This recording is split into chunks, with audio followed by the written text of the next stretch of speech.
Ja vás zase zdravím. Máme tu poslednú nakladku dreva. Sú to staré koly z ohrady. Sú dosť mokré, celý deň prší. Katastrofa. Ale vyšlapali sme túto cestu. Na videu asi nevyzerá byť strma, ale traktorček to zvláda. Ešte vyjdeme tento kopček a drievko vyložíme a nazdar domov. Tak, pokúsime sa vyjsť teda, lebo nás znova napršalo.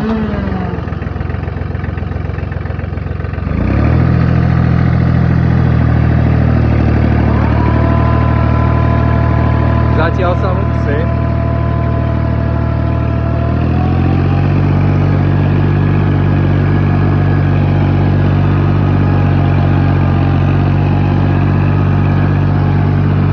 Paráda, nesklamal.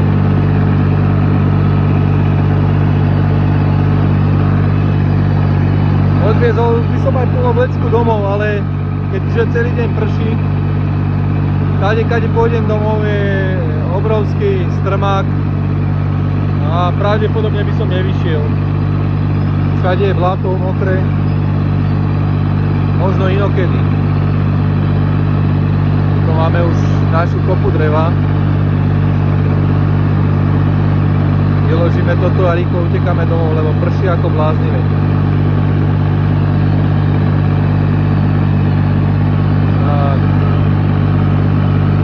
Ak bude volať čo na zimu, no.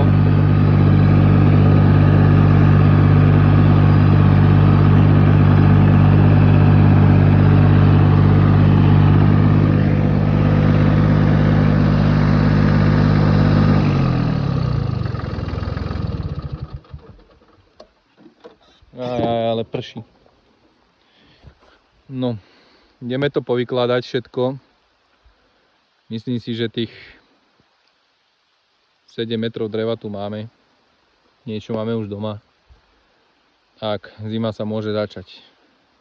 Ja vám, priatelia, ďakujem. Ja sa idem ponáhľať, rýchlo to vyložiť a utekám domov, lebo som mokrý ako myš. Tak vám prajem pekný deň.